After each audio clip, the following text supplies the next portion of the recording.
video I'm going to show you how to reset your HP DeskJet 2710e printer. Now the first thing is to make sure your printer is connected to the device like iPhone, Android phone, laptop, and you have to go to the HP Smart app. In the HP Smart app you will see your printer here, so simply click on the printer.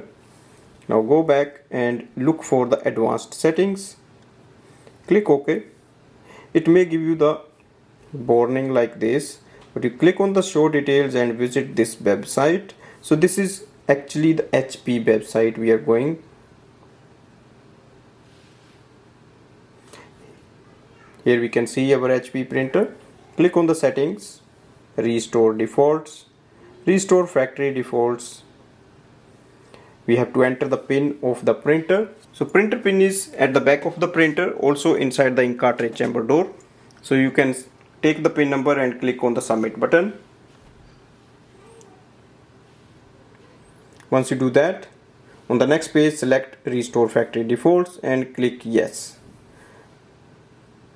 So once you click yes, it will start the reset process.